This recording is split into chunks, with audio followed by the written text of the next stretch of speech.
Democrats posit that every single bad thing on planet Earth will stop if Donald Trump exits the White House. Good news on COVID gets buried. And Chris Pratt finds himself on the wrong side of the thought police. I'm Ben Shapiro. This is The Ben Shapiro Show.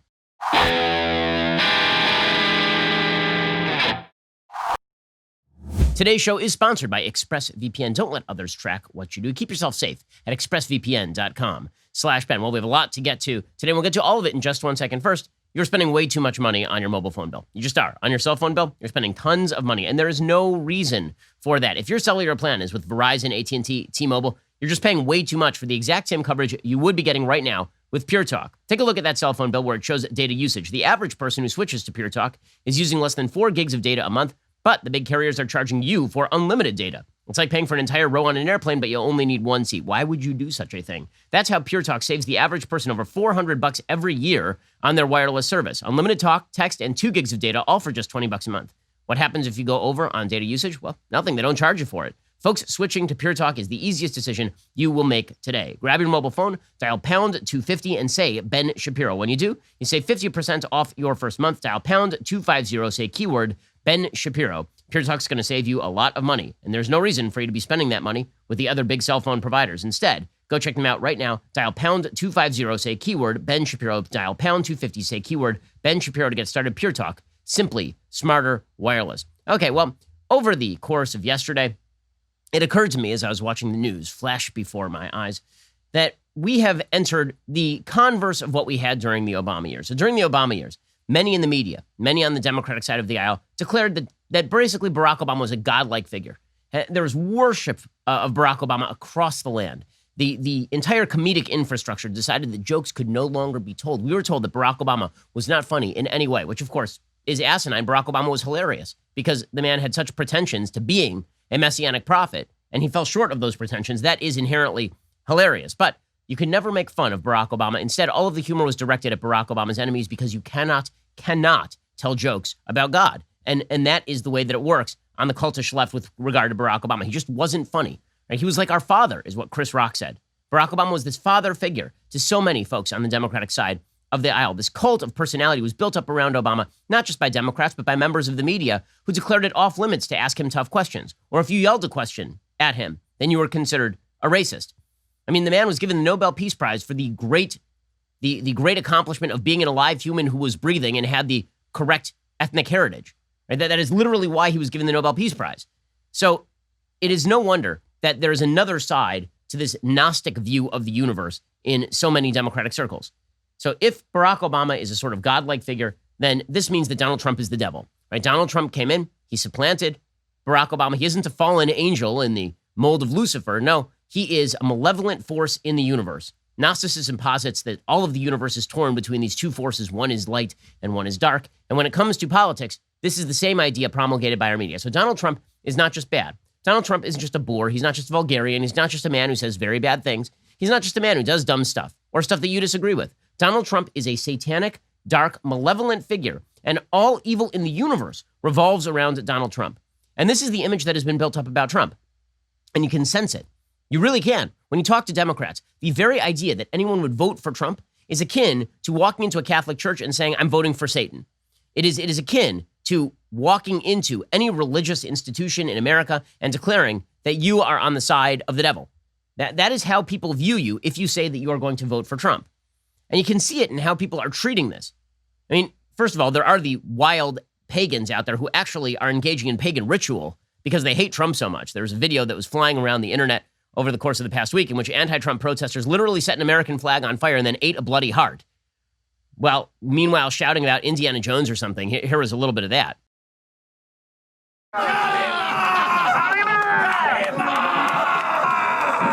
That is a dude shouting Kalima from Indiana Jones while tearing apart a bloody heart all over his face while people cheer on top of a burning American flag. Yeah, good times happening over there in pagan land. But that is just the visceral part of the Democratic base. I don't think that represents every Democrat by any stretch of the imagination. But the softer version of that is that when Donald Trump leaves office, everything that's bad in the universe is attributable to Trump. And when Trump leaves office, we will have purged ourselves as a country of this great evil. There are only two problems with that. One, not going to happen. Two, it means that you now see the people who live next to you, the people who are voting for Donald Trump, the people who say that they don't like Joe Biden very much or that they are uncomfortable with both candidates, but they're pulling the lever for the guy who brought about the greatest economy in 50 years. You see those people as servants of this dark, malevolent force. And you can see that in how folks are talking, again, about not only Trump, but the people who support Trump. If you want to divide the country, it's really not about the election. It's about how you see your neighbors. If you want to destroy the social fabric, it's really not about how you view the political candidate on the other side or the political party on the other side. It's how you view the people who vote for that political party or that candidate. And we've been treated to 4 long years of people essentially saying that if you consider voting Republican when Donald Trump is president of the United States or on the ballot, this means that you are evil in and of yourself. Okay, that is not something that's going to be bridged if Joe Biden is elected. It's not like you come back together. Right? This is why Robert Reich, the former Treasury Secretary under Bill Clinton, suggested we need a Truth and Reconciliation Commission in which anyone in any position of prominence who supported Trump in any way is called out and thrown from the public discourse. The cult of Trump hatred has grown extraordinarily strong. So there are gradations here, right?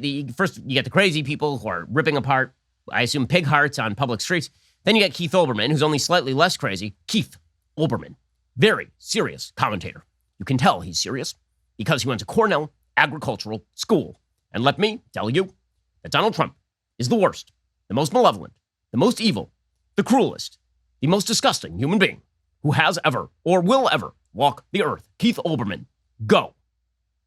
I'm tired of the thought that we're now going to repeat the months of March and April in this country, a country that should have learned something, but which in large part has been authorized to wallow and die in its own stupidity because of one man, one dumb bastard, one selfish son of a, one real-life Major French attacking the only hope we have, the science, and insisting science is wrong and Fauci is an idiot and only I can save you, and insisting you can do whatever you want and the disease affects almost nobody. Donald Trump should be on trial for 220,000 murders, death penalty for each count. Death penalty. So you're going to, I assume according to Keith Olbermann, you're going to juice the man, you're going to electrocute Donald Trump, then you're going to revive him, then you will electrocute, and you'll do this like 220,000 times. Which is really exciting stuff from Keith Olbermann. Okay, well, I understand. Those of you who are moderate, left, people who are voting for Biden and don't necessarily think like Keith Olbermann, you're saying to yourself right now, Shapiro's doing nutpicking, right? Nutpicking is this process that people do online or in politics where you find the most outlandish versions of what your opponent is saying and then you highlight those. But let me explain. There is not all that much difference in the theme here between the stuff that crazy pig heart guy and Keith Olbermann are saying and mainstream Democrats are saying. Elizabeth Warren came out over the last 48 hours and suggested that if Donald Trump is reelected, all life on Earth will be endangered.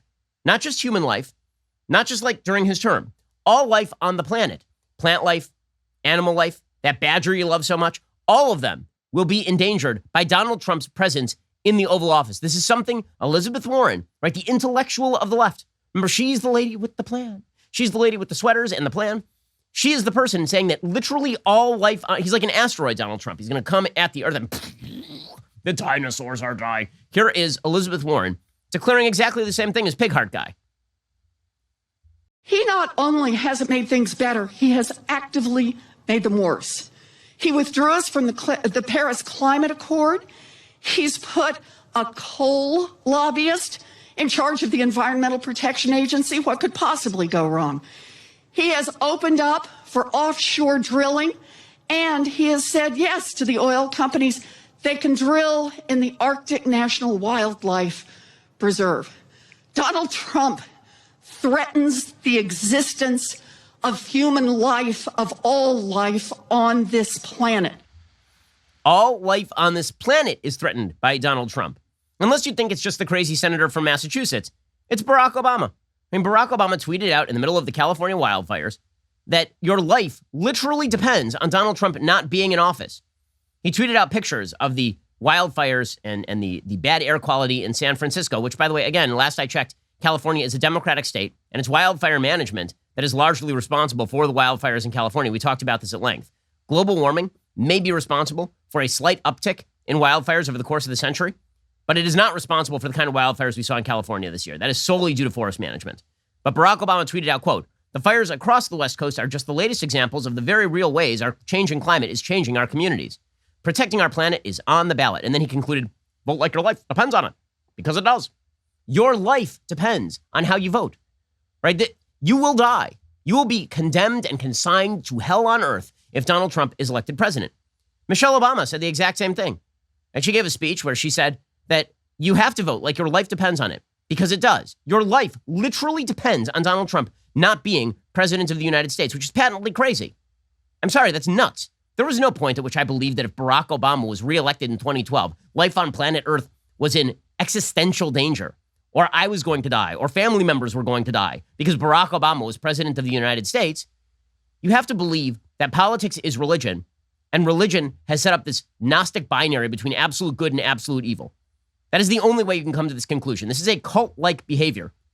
There's Barack Obama promoting the cult of anti-Trump. Or Michelle. Think about what would possibly compel you to accept this level of chaos, violence, and confusion under this president and be willing to watch our country continue to spiral out of control. Because we can no longer pretend that we don't know exactly who and what this president stands for. Search your hearts and then vote for Joe Biden like your lives depend on it. Vote for Joe Biden like your lives depend on it. Your life depends on it. Okay, and again, that entire commercial, if you could see the imagery, it's all white supremacists marching, and it's Proud Boys firing tear gas at people, and it is absolute good versus absolute evil. That is the binary that is being drawn. This is not a political difference anymore. It is a moral difference, right? This is the binary that Democrats are hoping to draw, and it is cult-like. And not only is it cult-like, people who are leading the charge here know that it's cult-like, because here's the deal about being in a cult. As you know from every cult documentary you've ever seen, the people in charge of the priesthood of the cult, they're always the ones who benefit. If you are the person who declares that you are the vessel of all good and your opponents are the vessel of all evil, and the only way that your constituents can be purged of that evil is to embrace the light, well, cult leaders usually take advantage of that, right? They bilk people of their money. They create, bizarre sexual rituals. Cult leaders get away with nearly anything. And they know what they're doing. Right? If you lead a cult, you know what you are doing. Okay, Paul Begala sort of let the cat out of the bag today. Paul Begala, the Democratic commentator, he pointed out that for Democrats, basically their reaction to this election is just primal panic. They're stuck somewhere between excitement and absolute primal panic because, again, they believe that they are right on the verge of the country falling into complete disrepair and America falling into mass chaos and death. They believe they're on the verge of that. And he says, and that's exactly where Democrats want them. Democrats want them there because it gets them excited about voting for the Democrats, right? They channel all of that toward their own political gain, right? That is the goal here. When you set up absolute binaries, the person in charge of the binary is the person who is usually set up to gain. And that is exactly what Democrats know. It is what Democrats are doing. Here's Paul Begala. In fact, I talk to Democrats all the time. The most common thing that Democrats say is, they're scared to death, and they're highly motivated, and I want them to be that way. I'm sorry to scream in your ear, Aaron, but that's what they say. Seriously, you call them, that's what they say, a primal scream at the prospect that somehow Trump might get a second term. So they're highly motivated. In a second, we'll get to the predictable results of all of this. Again, the complete polarization of the American public. Democrats like to suggest that this is all Trump's fault. Trump is a reactionary, no question, but he is reacting to a thing, and the thing pre-existed Trump. We'll get to that in just 1 second. First, let's talk about the fact that not too long ago, if you wanted straighter teeth, you had to have braces. Right? You had to look like you were 13 years old and you were back in middle school. Well, not anymore. You are a grown adult, and as a grown adult, you'd like to straighten out those teeth, but you don't actually want your mouth filled with metal. Instead, what you would love are Candid clear aligners. They are comfortable, removable, practically invisible, unlike wire braces. You can transform your smile without anyone noticing. Plus, your treatment is prescribed and monitored remotely by a licensed orthodontist who's an expert in tooth movement. It's all done from the comfort and convenience of your own home. Candid only works with orthodontists, never general dentists like other companies. Plus, your supervising orthodontist will be with you every single step of the way. With Candid, your treatment includes remote monitoring by the same orthodontist who created your plan, so you never have to wonder how you're doing. You'll always know, which I love. Okay, the average Candid treatment is just 6 months. You'll start seeing results way before then. It costs thousands less than braces. Start straightening your teeth today. Right now, all my listeners can save $75 on Candid's starter kit. All you have to do is go to candidco.com/Shapiro and use code Shapiro. That's candidco.com/Shapiro. Use code Shapiro. Take advantage of this limited time offer to save $75 on your starter kit. candidco.com/Shapiro. Use code Shapiro. Okay, so again, this binary is being drawn by people who are set to gain from the binary. The absolute division between good and evil, the non-nuanced version of politics, and the castigation of all your political opponents as servants of Satan. This serves a purpose, which is why the Lincoln Project, Stuart Stevens, Rick Wilson, Steve Schmidt, and Reed Galen, who have picked up $50 million from the gullible cult members of the Democratic Party. They put $12 million of that toward operating expenses. These guys are buying private jets off the cult. They have a piece in the Washington Post, of course the Washington Post gives them the space, called Republicans, It's Time to Choose Between Autocracy and a Republic. Weird, because the Democrats right now are threatening to pack the court, overthrow the filibuster, add states willy-nilly, and strengthen the executive branch that the legislature becomes a vestigial organ of American government. But apparently Trump is the authoritarian. The Lincoln Project suggests that this is an absolute moral battle. An absolute moral battle. And if you come in on the wrong side, then we know that you are damned to hell. Listen to this. They say, none of us can choose history. History chooses us. If you ever wondered what side of the Edmund Pettus Bridge you would have stood on, this is your chance to choose. Don't you see? Donald Trump is Bull Connor. The Republicans, people like Susan Collins in Maine and Joni Ernst in Iowa. These are all Bull Connors. All you have to do is vote Democrat, and you will have exorcised the demons of the United States. Now, weirdly enough, Americans bought into this garbage in 2008 when Great Lightbringer Obama came about. And it turns out none of the demons were exorcised. It turns out that when you lead a cult, when you have substituted politics for religion, then you can never allow the grift to end. At that point, you can't just say, oh, well, the light has been brought. Guess we're done here. It has to be, no. The devil still lurks in cosseted corners. The devil still lurks just in the shadows. And so if you give me more power, if you give me more money, if you give me more ability to control your life, then we'll certainly hunt out the devil. We're always just this far away from hunting out the devil. But the Lincoln Project grifters, they're treating this as not just a political battle that is important and has ramifications for the future of the country, but as an absolute moral conflict. They say those who went before faced dogs and fire hoses, and yet they did not flinch. In War and Peace, Americans have displayed unparalleled courage in the face of evil and injustice. It doesn't take courage to stand up to Trump. It takes courage to stand up for your country. This is the legacy we inherited and are called to defend. This is the choice, America or Trump. Now is the time to stand with the country you love. Okay, I'm sorry, that's insane. That's crazy. And the natural corollary of this is that people who disagree with you are not human beings. They're not Americans. People who disagree with you are absolute members of evil. They are brown shirts, and brown shirts deserve to be punched. And naturally, you see this corollary. So some of the Lincoln Project grifters decided they were not happy with the video that I cut a few days ago explaining why I'm voting for Trump. I explained it in great detail without whitewashing, I think, any of Trump's personality issues. I was heavily critical of the president in that video where I endorsed him in 2020. And Matthew Dowd, who I believe is a member of the Lincoln Project, tweeted out, Ben Shapiro isn't a conservative, which, Joe Lockhart at CNN then promptly tweeted out, he's not human. He's not human. Okay, and we all know this. Okay, if you have ever thought about not going along with the woke crowd, if you ever thought about being friends with a Republican, if you have ever thought about voting for Donald Trump, this is how members of the left, and I'm talking many mainstream members of the political left, consider you. You are not human. I was human up until the moment, apparently, when I said that Trump deserves your vote over Joe Biden and a Democratic Party that's lost its mind. The minute I said that, not human anymore. It was all strange new respect in 2016 when I said a pox on both your houses. In 2020, I said, well, you know what? Now I'm forced to the binary choice, and people lose their mind. You're not human. You're not human. And this is why you see Trump supporters getting punched. It's why you see that if you post anything pro-Trump on your Facebook page, your employer may come after you. It's exacerbating the political division. You want to know how you got Trump in the first place? This is how you got Trump in the first place. And whatever happens in the election, it's not going to end. It is not as though Democrats are going to recede into a unity campaign. That is a lie. It is not that the left is going to stop marching as soon as Donald Trump is out of office. Again, the cult can never stop hunting the devil. That is not the way this works. Donald Trump can be put out of office, and it's not like everything goes back to normal tomorrow. It's just that Donald Trump is no longer the face of the satanic force that Democrats and members of the left believe exists out there. They'll find a new face. In 2012, they somehow pasted that face on Mitt Romney. In 2024, I assume they'll paste that face on somebody else. And in between, they will simply declare that anybody who disagrees with them is a member of that deathly squad of Trump supporters. And you can see mainstream Democrats have picked up on this. To even treat a Republican as a normal human being is now worthy of condemnation. Perfect example today.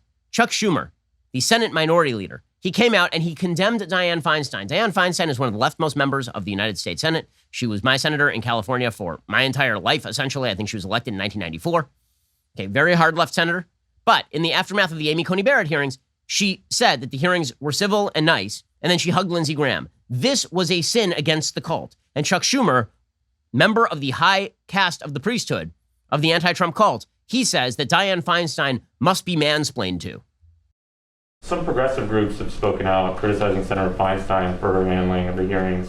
I was wondering what you make of this criticism, and do you plan to make any changes to the Judiciary Committee? Okay, I've had a long and serious talk with Senator Feinstein. That's all I'm going to say about it right now. Okay, so he talked to her. He talked to her because she had the temerity to hug a Republican and treat a Republican as a human being. This is not allowed. We cannot allow this sort of activity. We just cannot. Now, the cult-like behavior is most focused when it comes to treatment of COVID, because COVID is a perfect way for Democrats to pretend that these vast global forces have a certain morality to them. There's a paganistic aspect to the left's treatment of COVID. Now, if you look at COVID with any sort of objective eye, what you'll notice is that COVID has devastated countries around the globe, regardless of political orientation. It devastated New York. It devastated New Jersey. It devastated Massachusetts. You'll note that Washington, D.C. got slammed. You'll also note that there has been a heavy caseload in Europe. All across Europe, heavy caseloads. France, heavy caseload. UK, heavy caseload. Both of them have a higher death per million rate than the United States. Heavy caseload in Italy. Right? There's tons. Right now, the EU is outpacing the United States in terms of identified COVID-19 cases. But in the same way that so many Democrats talk about global warming as a sort of natural force that has descended upon America thanks to Donald Trump, right? We're all going to die if Donald Trump isn't president, unless Donald Trump is thrust from the presidency. In the same way, COVID is a moral virus, according to many members of the left. And we were treated to this particular notion in the very beginning of this thing, when people were not only angry at Trump, but they also decided that COVID did not matter so long as you were protesting for racial justice. At this point, it became perfectly clear that cult-like behavior was not relegated to non-COVID matters. COVID was now seen in the same way that the Black Plague was seen back when it hit Europe. The priesthood of the time suggested that this was sort of God's revenge for sinful mankind. Well, this is exactly how many members of the left view COVID. COVID is either directly facilitated by Trump is the COVID president, or COVID has hit us because we sort of deserve it, and it's Trump's failures that have caused all of this. Never mind the fact that it's devastated countries all over the world, that nobody has a great handle on it. And then unless you had initial low caseload, everybody gets hit by this thing because it's extraordinarily transmissible. The way that Democrats portray COVID is that every single death from COVID is attributable to Donald Trump, because Donald Trump is the malevolent force. The virus, of course, is wonderfully woke. If you were out protesting about George Floyd and you weren't wearing a mask and you were twerking in the streets for George Floyd, or you were burning down a business for George Floyd and you weren't wearing a mask and you were giving COVID to other people. And by the way, you want to see the media coverage, biased media coverage. Look at how they covered the George Floyd protests as compared to Memorial Day. They happened around the same time. A spike happened in COVID cases approximately 2 weeks later. And the case the media made was it was all Memorial Day and none of the millions-wide protests. This moral virus came to America because of Donald Trump. So the chief focus of their attack is this quasi-religious appeal that if Donald Trump were to go away, then the plague would recede. Right? If Donald Trump would go away, the Black Plague would suddenly recede, all the buboes would be popped, and everything would be fine. This is not implicit. This is explicit. Democrats have been arguing this thing explicitly. They ignore all good news to do so. They ignore what the Trump administration is doing. They downplay what the Trump administration is doing in order to come to this conclusion. This is the argument, nonetheless. We'll get to that in just 1 second. First, we are just weeks away from Election Day. Early in-person voting has already started in a huge number of battleground states: Arizona, Michigan, Georgia, Ohio, Florida. You're turning out in record-setting numbers. And there are many more states where early in-person voting has begun or is about to begin. Well, this is why you need to get organized. The Democrats are not going to leave anybody on the bench this time. The liberals are going to get out their voters. You need to get out your friends to vote right now. If you haven't visited keepamericaamerica.com, I'm urging you to visit it right now. The voting information and free resources they provide are trusted and up to date. While you're there, you can even sign up and be kept up to date via email. The 2016 election was decided by thousands of votes, not millions of votes. The nearly 400,000 of you across the country who have gone to keepamericaamerica.com, that needs to grow to 1 million before the election. Let's make this the biggest get-out-the-vote effort in conservative history, one the left-wing media cannot ignore. There are simple but vitally important things that you can do right now. Vote, visit keepamericaamerica.com, and commit to take just one other person to the polls, just one, or help somebody complete a mail-in ballot. Do a little bit, do a lot, but do your part. Go to keepamericaamerica.com right now. Again, that is keepamericaamerica.com right now. Okay, so again, the narrative from the media, this pagan narrative that Donald Trump is responsible for every ill on planet Earth. COVID is his fault, not China. Right? If you said Chinese virus, you were racist. But if you called it the Trump virus, this was just good politics and obviously true. Joe Biden literally said just a few weeks ago that if Donald Trump had done his job, every single human being who died of COVID in the United States would still be alive.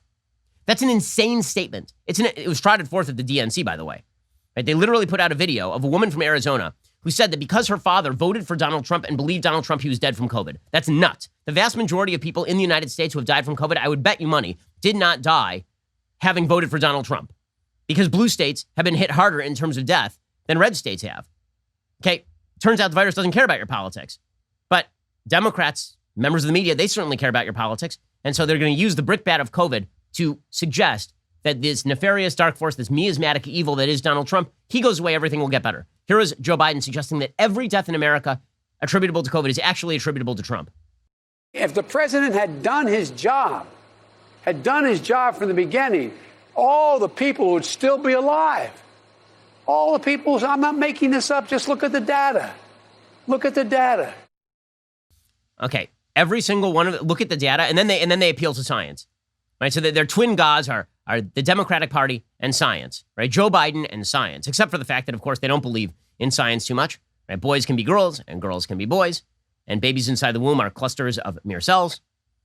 And we can alleviate global warming by building like high-speed rail or some such nonsense. Okay, that sort of stuff is just, that's an obvious religious appeal, is it not? Right? Vote for me and I will bring those 200,000 people back to life, or at least I will stop all further death. Gretchen Whitmer made the same point, the governor of Michigan. Right? She suggested that the only reason you are wearing masks right now is because Donald Trump is president. If it were not for Trump, nobody would be wearing a mask. Weird, because I'm looking all over Europe and everybody is wearing a mask and they are going back into lockdown. In fact, countries like Sweden that heretofore had been kind of light on the lockdowns, they're using targeted lockdowns now. Seems as though nobody's in control of this thing. But according to Gretchen Whitmer, if you had just cast out the evil force that is Donald Trump, no one would be wearing a mask. We'd all be back at ball games. Here is Gretchen Whitmer saying an absolutely untrue thing. 220,000 dead. We've got people in food pantry lines who never would have imagined that they'd be there, and no light on the horizon because our numbers keep going up. This is a gravely serious moment for all of us. And if you're tired of lockdowns, or you're tired of wearing masks, or you wish you were in church this morning or watching college football, or your kids were in person instruction, it is time for change in this country. And that's why we've got to elect Joe Biden. Well, if you elect Joe Biden, then you won't have to wear a mask anymore. The sunlight will shine through the clouds. COVID will end. All of the people who are in hospitals and in ICUs right now, all of them will just get up and they will start walking anew. Joe Biden will lay his hands upon them. Maybe he'll get his friend Barack Obama to do it. They'll lay their messianic hands upon those who are ill, and they will heal the ill, and they will walk again. They will walk again. How toxic is Donald Trump in this viewpoint? He's so toxic that if Donald Trump even mentions a vaccine, the vaccine becomes untouchable. That's how evil he is. Donald Trump has even ruined vaccines. Andrew Cuomo, governor of New York, says that if a vaccine is approved before the end of the year, he still will not trust it. Okay, now this is, honestly, this is not even political. This is just cultish immorality. If a vaccine is approved before the end of the year, post-election, we're already going to know who won the presidency. In December, we're already going to know who won the presidency. At that point, even if you believe that Trump was willing to lie about a vaccine and that his scientists were also willing to lie about a vaccine in the run-up to an election, at that point, it's after the election. So there's no further incentive for there to be any untruth about a vaccine, even if you were likely to believe for some odd reason that scientists were willing to lie and kill, presumably tens of thousands of human beings, in order to push a false vaccine on Trump's behalf, which is a crazy proposition in the first place. Andrew Cuomo is now out there downplaying the development of vaccine that will only be out after the election happens. Okay, that is because Donald Trump is so evil that everything he touches turns to dross. Here is Andrew Cuomo, religious leader. I'm not that confident, but my opinion doesn't matter. I don't believe the American people are that confident. You're going to say to the American people now, here's a vaccine, it was new, it was done quickly, but trust this federal administration and their health administration that it's safe.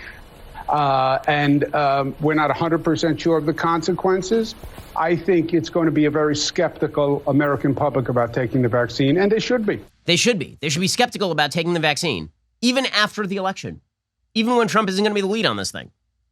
And then Gavin Newsom, the governor of California, said the same thing. He said he's going to set up his own board in California in order to determine if a vaccine is safe. So we're going to wait for 2 more months for California's bureaucracy to work its way through the vaccine to determine if it's safe before anybody in California can take the vaccine. So we've now just extended Gavin Newsom's onerous lockdowns for months on end, based on nothing except for the idea that Trump is nefarious and evil. By the way, how bad are those lockdowns? Disneyland just announced they will be shut for the foreseeable future, despite the fact that they say they know how to open. The labor unions want to open, but Gavin Newsom has continued to keep Disneyland shut.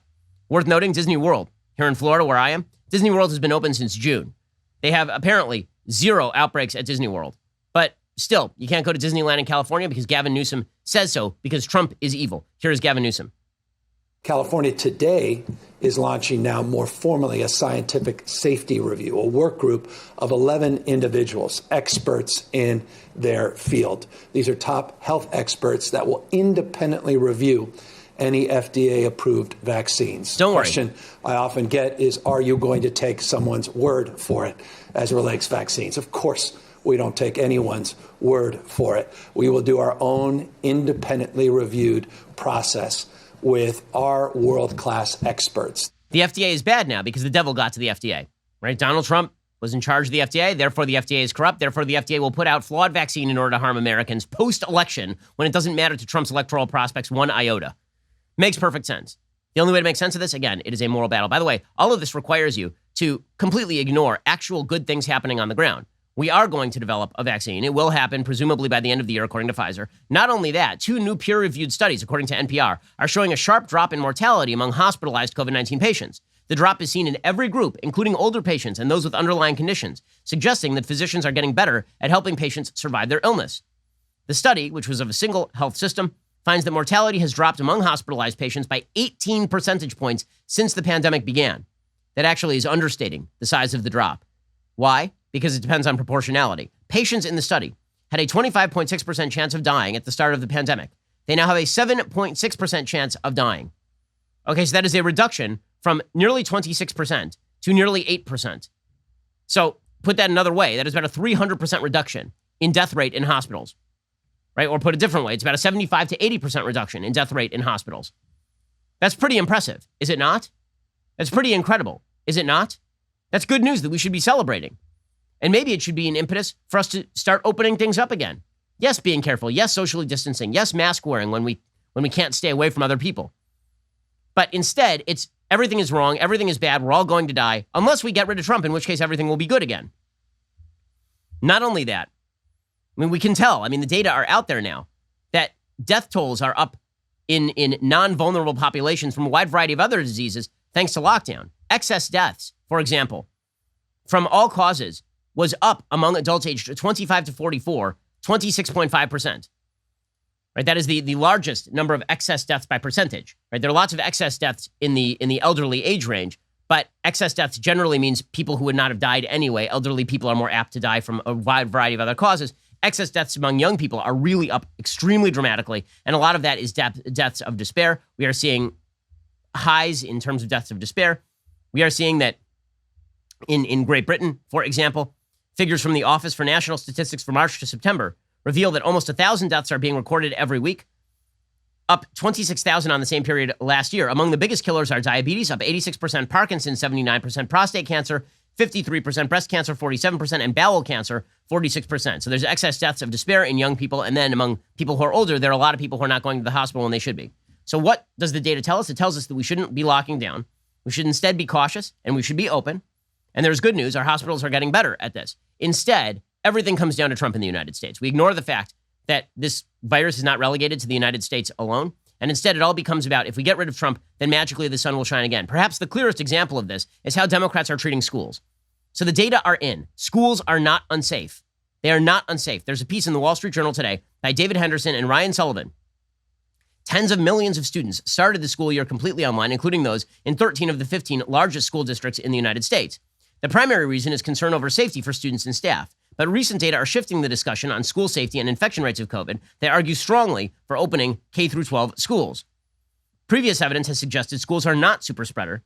That research came from other countries or very specific cases in America like YMCA summer camps. While this suggested little impact on infection rates from opening the schools, it was possible that maybe schools would be different outcomes in the United States, but they're about the same. A group of researchers, spearheaded by Brown University professor Emily Oster, have created and made available the most comprehensive database on schools and COVID case rates for students and staff since the pandemic started. Her data, covering almost 200,000 kids across 47 states from the last 2 weeks of September, showed a COVID case rate of 0.13% among students and 0.24% among staff.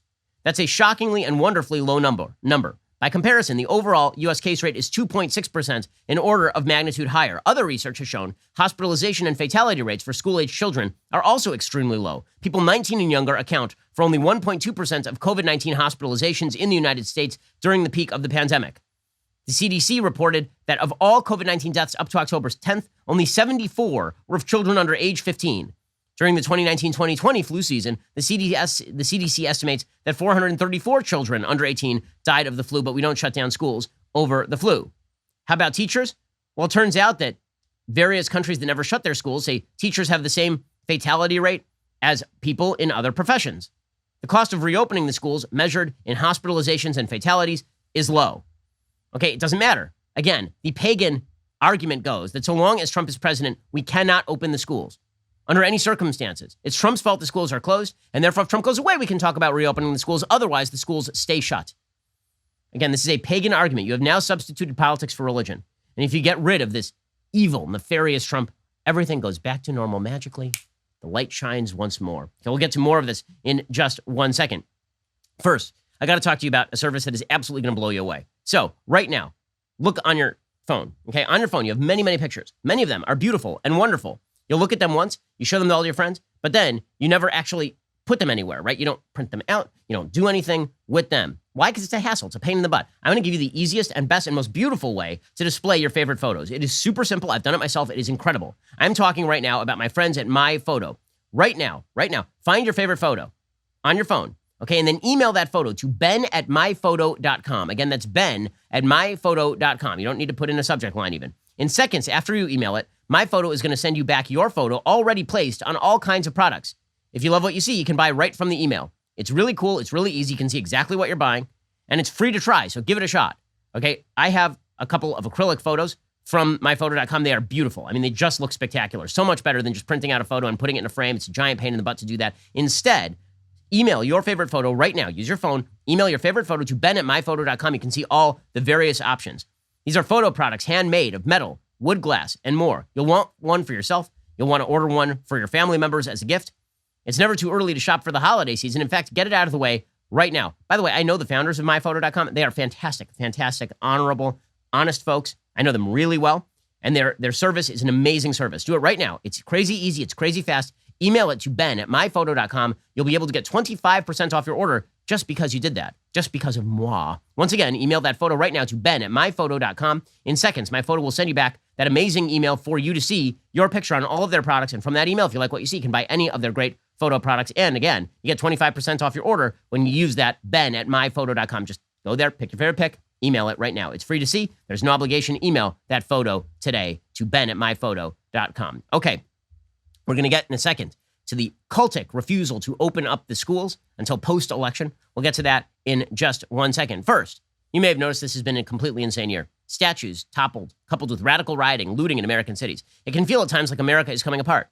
Well, right now would be the perfect time to read my book, How to Destroy America in 3 Easy Steps. The book is really a primer on America. It's not just about destroying America in 3 easy steps and how disintegrationists wish to do it. It really is about why America is worth holding together. It's about the philosophy, culture, and history of the United States. You want to give your kid an education in what's great about the United States? That's what this book is about, and it discusses why people are trying to tear it down and how they are trying to tear it down, why they are looking at the philosophy of the United States, the philosophy of the Declaration, and trying to throw it out, why they are looking at the culture of entrepreneurialism and adventure and tolerance of the United States, and they're trying to destroy it, why they are trying to pretend that the history of the United States is an unmitigated role of evil, as opposed to what it really is, an incredible story of good triumphing over evil and over the evils of human nature progressively over time.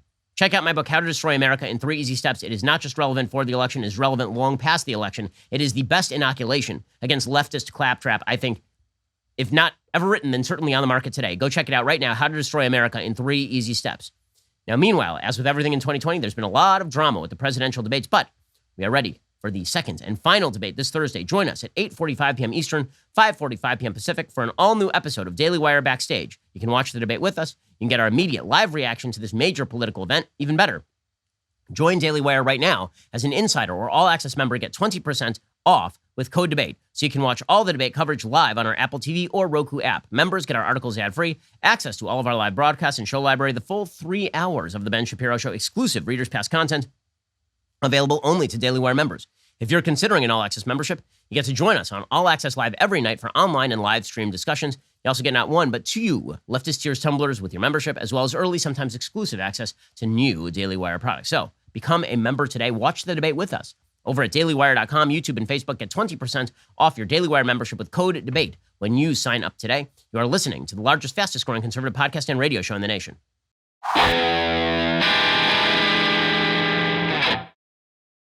Again, so the argument that Democrats keep making is that they cannot open the schools until after the election. If you look at Washington, D.C., they've openly announced that they are preparing to welcome up to 21,000 elementary school students back for in-person learning in November. Why not right now? Well, November, Like November is a better time. Probably after the election. That'd be like a real good time to do it. According to the Washington, D.C.ist, this is on October 5th. So if it's good enough to open like in November, why isn't it good enough to open right now? You're losing a full month of education. It is hitting people who are low income the hardest. I mean, really, Zoom education sucks. Okay, I know. My kid's been doing it. Basically, it is homeschooling. You may as well homeschool. Teachers very often can't see the students. Very often, students just log in and then walk away from the computer. Many people aren't even logging in. The truancy rates are incredible. And yet we are told that months on end, another month of this won't hurt anything. It's totally fine. Another month of this is fine. Just get past the election. Why? Well, said Chancellor Louis Farabee, learning at home has been positive for many of our students because of the extraordinary work of our teachers. We also know at this time that learning at home is not working for every student. Under the first option considered by the Washington, D.C. school districts, about 7,000 students will attend in-person classes led by a teacher. Each school will offer 1 class for each grade beginning on November 9th. Oh, look at that. Right after the election. What a coinkydinky. Who could have predicted? And meanwhile, in L.A. County, Barbara Ferrer, the L.A. County Department of Health public official, whose degree is not in anything related to public health, Barbara Ferrer, she says, why don't we reevaluate this whole schools being closed thing, like after the election? That feels like a good time. So we don't realistically anticipate that we would be moving to either Tier 2 or to reopening K through 12 schools at least until after the election, in early November. Like when we just look at the timing of everything, it seems to us a more realistic approach to this would be to think that we're going to be where we are now until we are done with the elections. Oh, well, after the election is when you're going to... Now, what is the logic behind this? Again, the logic is that Trump is causing it. Trump is causing the lockdowns, even though he opposes lockdowns. Trump is causing the schools to be closed, even though he wants the schools open. They're not going to follow the science, not on vaccines, not on schooling. Trump, the evil Trump, he is out there prowling in the shadows, wearing a Jason mask. He's coming after you. You never know. Trump might be in your house right now. You just never know. And Joe Biden has said this openly. He said if it weren't for Trump, schools would be open right now. Well, if you listen to Trump, schools would be open right now, you douche. Here is Joe Biden. But this year, we're facing the most difficult circumstances, and we're seeing an awful lot of heart and a lot of grit from our educators, our students, and to try to rise to the occasion here.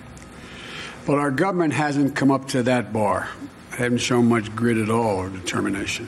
Let me be clear. If President Trump and his administration had done their jobs early on with this crisis, American schools would be open and they'd be open safely. Instead, American families all across this country are paying the price for his failures. It is Joe Biden who's been saying that if the science tells me to, I'll lock down. Right? Joe Biden at the DNC did the same thing. She had a whole speech from an elementary school classroom that was empty, in which she's like, the quiet. It's such a heavy quiet.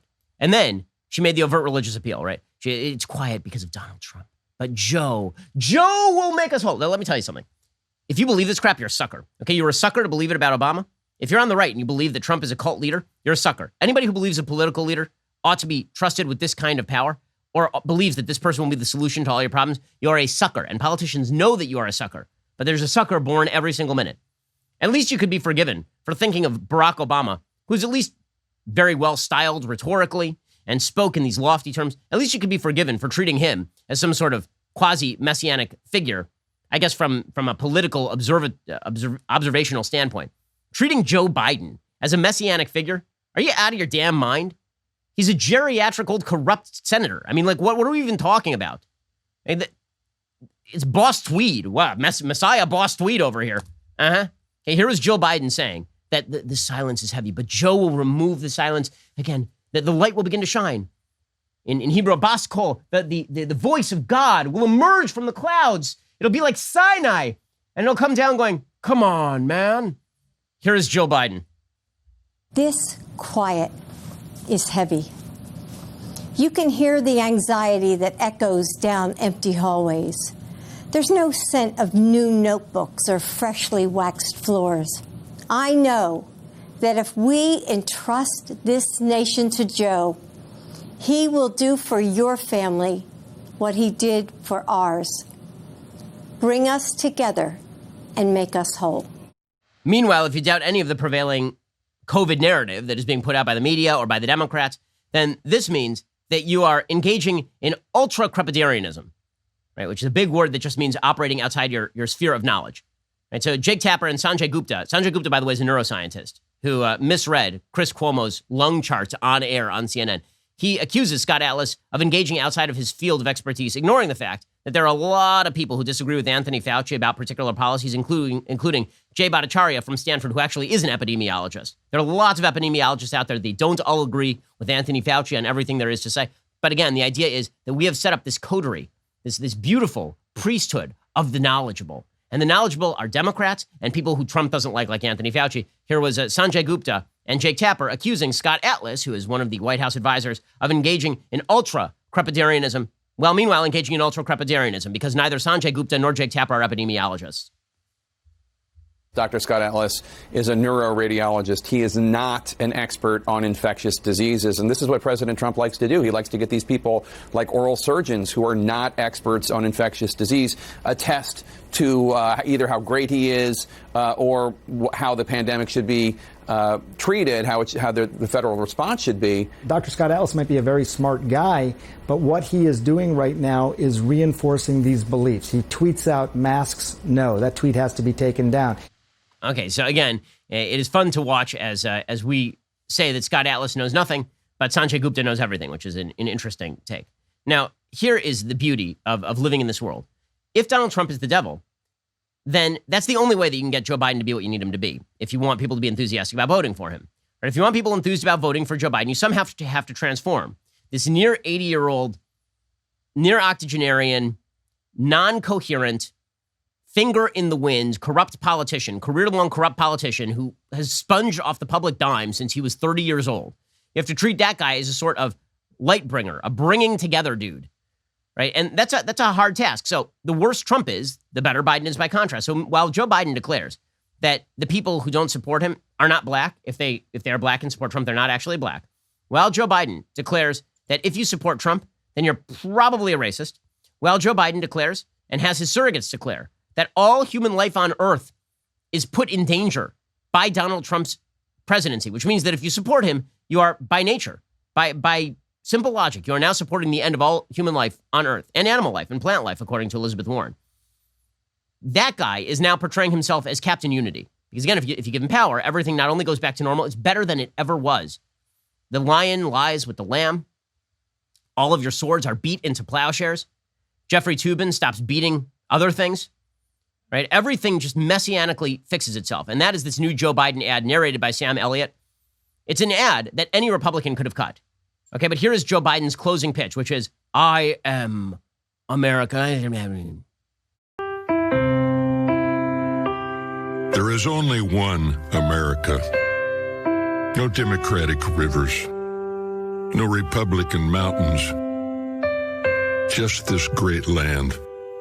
And all that's possible on it. with a fresh start. Cures we can find. Futures we can shape. Work to reward. Dignity to protect. There is so much we can do if we choose to take on problems and not each other, and choose a president who brings out our best. Joe Biden doesn't need everyone in this country to always agree. Just to agree we all love this country, and go from there. I'm Joe Biden, and I approve this message. So that's the pitch. The pitch is Lightbringer Joe versus Devil Dawn, right? That is the pitch that the Democrats are making. If they have to twist facts in order to get there, they will. If they have to lie to you in order to get there, they will. And if they have to treat everybody who they dislike as an untouchable, they will. Which brings us to the way that media and social media and Hollywood are treating all of this and the whitewashing of Joe Biden. Okay, so let's start with Hollywood. Okay, yesterday, Chris Pratt began to trend. The actor, the guy from Guardians of the Galaxy, and you remember he originally got his start in Parks and Recreation. He's really funny. He's a talented actor. He also happens to be a religious Christian. Okay, well, Chris Pratt is not an overt Joe Biden supporter. He's not said who he's supporting in the election. This is verboten. You are not allowed to do this. Chris Pratt, there was a little unofficial poll online. Okay, what it was is just somebody tweeted out, which is the worst Chris? And it was like Chris Pine and Chris Evans and Chris Hemsworth. By the way, if you are going to rank the Chris's in terms of acting talent, it obviously goes Pine, Hemsworth, Pratt, Evans. Maybe Pine, Pratt, Hemsworth, Evans. Evans is clearly the worst. And though the worst Chris is clearly Evans. I mean, there's no doubt about this. He's the most bland, terrible actor. I mean, Chris Evans is just not a good actor. Okay, but put aside my own antipathy for Captain America, who once said that he really dislikes me. I don't dislike him. I mean, he seems like a fairly nice guy, except for the fact that he castigates his political opposition as evil all the time. Aside from that, he seems like a fairly decent fellow. But in any case, this little poll goes around online. Which is the worst Chris? Who is the worst Chris? Chris Pratt is the clear trend. Why? Why is he the worst Chris? Well, he is the worst Chris because he is not siding with Joe Biden. He's a bad man because he didn't do an Avengers table read for Biden. So the Avengers stars reunited for a Joe Biden fundraiser because this is the way it works in Hollywood. In the last few days, we've had a Happy Days reunion for Biden in Wisconsin with Ron Howard and Henry Winkler. We had a Seinfeld reunion for Biden in Texas with Larry David, Julia Louis-Dreyfus, and Jason Alexander. And we had an Avengers movie for Biden. Right? So Hollywood, it turns out, supports Joe Biden. So contrary to popular perception, Demi Lovato cutting an anti-Trump music video is not actually going to put her career in danger. Remember, she said when she cut her dumb music video, Commander-in-Chief, she'll do this even if it puts her career in danger. Okay, so Chris Pratt was dragged on Twitter for the great sin of not having attended this Avengers table read. And his co-stars came out, and like decent human beings, they were like, actually, Chris Pratt's a nice guy. So Mark Ruffalo, who is a rabid Democrat, right, he tweeted out, Chris Pratt is as solid a man as there is. I know him personally. Instead of casting aspersions, look at how he lives his life. He is just not overtly political as a rule. This is a distraction. Let's keep our eyes on the prize, friends. We are so close now. Robert Downey Jr. also shared an image of himself and Chris Pratt. He said, what a world. The sinless are casting stones at my brother, Chris Pratt. A real Christian who lives by principle, has never demonstrated anything but positivity and gratitude. And he just married into a family that makes space for civil discourse and just plain facts, insists on service as the highest value. If you take issue with Chris, I've got a novel idea. Delete your social media accounts, sit with your own defects of character, work on them, and then celebrate your humanness. Chris Pratt, I got your back. Okay, and James Gunn also came out in support of Chris Pratt. Now, here's the thing. Do you think any of those actors would come out in support of someone they didn't personally know? This is the way it works in leftist Hollywood. In leftist Hollywood, if you personally know an open conservative like John Voight or Adam Baldwin, then they're acceptable and decent people. If not, they are bad people and you should never hire them. So Chris Pratt getting dragged for the simple sin of not supporting Biden. He doesn't even support Trump. Right? He's never said a word about supporting Trump. He gets dragged anyway. Because when you set up the binary between you support Biden as a cure to all of the problems and ills of the world, or you are a bad person, that binary holds. It also means that there is now an excuse for media and social media to cover for every bit of bad behavior. And this is why you saw a former Twitter executive yesterday saying that social media platforms should mute President Trump. I mean, why not? After all, Trump is Satan. You have to mute Trump. You can't let him get his message out because better that you should misuse your chair at the head of America's social media companies to prevent dissemination of information than to let a bad, evil, bad, very bad, orange, bad, no, bad, terrible, bad man like Donald Trump tweet things. I mean, the hilarious thing about this is that Trump's tweets, if he loses the election, will probably have been a key reason why, but the social media heads don't want anything Trump says to penetrate. Here is a former Twitter executive saying social media platforms should mute Trump in the lead up to the election. According to a recent Harvard study, the leading propagators of false information come from the top. It's coming from Donald Trump and some of the leading conservative voices that echo him. We are in a unique and I believe a fraught moment in time with a president who is desperate and he's facing a very difficult situation. I think the time is to mute the president temporarily while the votes are being cast right now and until the winner is decided. Social media has decided that because Trump is the devil, it's time to violate every rule that social media was supposed to be about. Remember, social media was supposed to be about the open discussion and dissemination of ideas. So now what is Twitter doing? So Twitter decided in the run-up to the election, you are no longer allowed to just retweet things. Why aren't you allowed to just retweet things? Because what they are afraid of is that you are going to retweet a link from the New York Post, or you will retweet a Trump tweet without comment, and that it will rocket around the internet. And they're hoping that they will slow the virality of informational movement by forcing you to type in a couple of words. Well, it's not going to work. People will figure out workarounds. But they are making this perfectly obvious. Right? They've made this obvious. They said that it's about the election. They said that you're no longer just allowed to retweet things, because then you might retweet what Trump is saying, and it might rocket around the internet. You might retweet that New York Post story, and people might find out about it. So now instead, you have to put your own spin or commentary on it in order to even tweet it out. Not only that, they are now, quote unquote, showing context on trends in Explore. This is according to Twitter, quote, to make high quality information around the 2020 US elections more accessible, we're adding context to trends and only displaying trends with added context in the For You tab. Oh, how interesting. So now trends are going to be contextualized by Twitter. So Twitter will explain to you how things work. Isn't that extraordinary? Now Twitter, you're too stupid, you understand. So Twitter is going to have to explain to you why things are trending. And they will explain it to you, I'm sure, in the least biased possible way. I'm sure that's exactly what's going to happen. Meanwhile, we are supposed to completely ignore any serious questions about Joe Biden. So day after day, there are more kind of drips and draps about Joe Biden and Hunter Biden. So apparently, there is a new twist in the Hunter Biden saga. There's Andrew McCarthy who is revealing it. He says it turns out that Hunter Biden brought an elite Chinese group to the White House to meet with Joe Biden. Quote, just imagine if something like this happened during the Trump administration. Ask yourself what the media Democrat complex would be saying. In November 2011, an elite group of Chinese Communist Party members and billionaire cronies of the repressive regime in Beijing secured a meeting in the White House, said to be with Vice President Biden and other Obama administration officials through Hunter Biden's associates. Oh, look at that. News of the meeting has been broken by Peter Schweitzer and Seamus Bruner. Schweitzer, who has spent years tracking Washington's web of money, influence, and access, is the author most recently of Secret Empires, which focuses on the Biden family, among other intriguing money trails on both sides of the political aisle. Schweitzer and Bruner have obtained the cooperation of Hunter Biden's former business partner, Bevan Cooney, who is serving a federal prison sentence for a fraud scheme. Another Hunter Biden business partner, Devin Archer, was also convicted. Hunter Biden was featured in the evidence but not charged. Cooney has given the investigative journalist access to his email account, which contains years of correspondence with Biden, Archer, and others. The authors have begun writing reports published at Breitbart. Schweitzer has also been interviewed about this on Hannity. Obviously, these are very pro-Trump venues. It is worth noting that solid reporting Schweitzer did on the Clinton Foundation was closely examined and relied upon by the New York Times. Based on Cooney's emails, the authors report that in November 2011, Hunter Biden's business associates arranged meetings at the Obama White House for a delegation of the China Entrepreneur Club.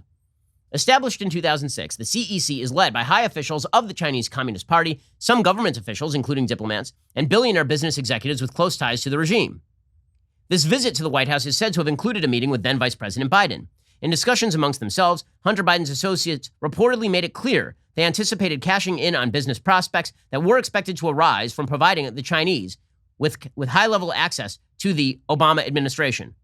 According to the Schweitzer-Bruner report, the CEC had struck out, trying to get meetings with top Obama officials until they contacted Hunter Biden's associates through an intermediary named Mohammed Khashoggi. On an October 19th, 2011 email, in which he described the CEC visitors as China Inc., Khashoggi told Hunter's associate Gary Frears that helping the group could be a good opportunity for Patty to have potentially outstanding new clients. It is not clear to whom Patty refers. Khashoggi elaborated he understood people are hesitant, but he said a group like this does not come along every day. The CEC contingent was hoping for a tour of the White House and a meeting with a member of the Chief of Staff's office, as well as John Kerry, who, of course, was at the time chairing the Foreign Relations Committee in the Senate and later became Secretary of State. Devon Archer is, of course, his stepson, I believe. Khashoggi stressed to fears that the CEC's mandate was to let the United States know that the Chinese private sector is ready and willing to invest in America. So, they ended up setting up the meeting. Apparently, on November 11th, Archer sent Frears 2 emails in quick succession because he wanted to leave Hunter out of the second one. In the first, on which Hunter and Bevan Cooney were copied, Archer said that he had met with Khashoggi, it had gone well, and it seemed like there's a lot to do together down the line. Although Khashoggi did not appear to be a fit for the current potash private placement, Archer anticipated he's a good strategic relationship as the mine develops. Archer encouraged Fears and Cooney to meet with Khashoggi in Miami. He also explained Hunter had not been able to call Fears because Hunter is traveling in the UAE with royalty. 1 minute later, Archer sent a one-line email to Fears and Cooney omitting Hunter, in which he said, couldn't confirm this with Hunter on the line, but we got him, presumably Khashoggi, his meeting at the White House Monday for the Chinese folks. The White House meeting did occur Monday, November 14th. In an email, Cooney informed Fears that Archer got all the Chinese guys taken care of in D.C. The Chinese visitors got high-level access, including a personal meeting with Vice President Biden. According to the authors, it was an off-the-books meeting, not recorded in the official White House logs. So this is all a story that is completely independent of the emails developed by the New York Post. All of this eventually ends up fitting together, and apparently more reporting is on the way. Will Hunter Biden or Joe Biden be asked any questions about that? Of course not. Meanwhile, a news story from the New York Post shows that Joe Biden met with Hunter's alleged business partners in Kazakhstan. So that's exciting stuff.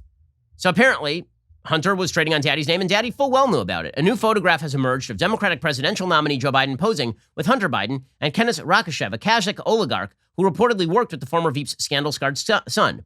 The snap, first published by a Kazakhstani anti-corruption website in 2019, follows last week's bombshell post exposés detailing Hunter Biden's overseas business dealings and a report claiming that Rakashev paid the Biden scion as a go-between to broker U.S. investments. In the undated photo, the former VP can be seen smiling with Kazakhstan's former Prime Minister Kasim Masimov and his son, who is flanked by Rakashev. A Daily Mail report published Friday detailed Hunter Biden's alleged work with Rakashev, claiming he dined regularly with the Kazakh businessman and attempted to facilitate investment for his cash in New York, Washington, D.C., and a Nevada mining company. Rakashev, who enjoys close ties to Kazakhstan's kleptocratic former president, apparently ran into trouble when Western business partners realized that the opaque origins of his fortune could become a political liability. So, once more, Joe Biden and Hunter Biden in close cahoots with somebody who is dicey. And this is not a shock. I mean, going all the way back to 2008, Joe Biden helped the credit card industry win passage of a new law making it harder for consumers to file for bankruptcy protection. Hunter, meanwhile, had a $500,000 consulting agreement with one of the largest companies pushing for the changes. So Hunter's been making bank off Daddy's name for quite a while. Now, the unconnected dot, of course, is whether Joe Biden was picking up cash for any of this. There are emails that suggest maybe. There's an email from Hunter to his daughter saying, at least I'm not holding half of your money the way that Pop does to me. And then there's another email saying 20% of a Chinese venture held for Hunter and 10% held for the big guy. Fox News sources say the big guy would be Joe Biden. So is money flowing through to Joe Biden? We have literally no idea because the media refused to ask about it. Because again, when it comes to whether or not the media have decided they would rather not report what is clearly a developing story and get Joe Biden elected than report the developing story if it even created the slightest doubt about Joe Biden's election. This is how you end up with Senator Chris Murphy on national television saying this is all probably Russian propaganda. At some point, you sort of have to believe what you see, which is that when individuals who are either identified Russian agents or are conspiring with Russian agents are providing the information upon which mainstream media are reporting, you have to understand what the deal is here. And again, I'm not alone here. 50 high-level intelligence agents, people who have worked in the intelligence agencies, came out and said that this is most likely Russian propaganda. Okay, there's no evidence it's Russian propaganda. The DNI has overtly said it's not Russian propaganda. I'm not seeing Chris Murphy being fact-checked with a chyron on CNN. Eli Stokols of MSNBC suggested that the New York Post story has been, quote-unquote, widely disavowed.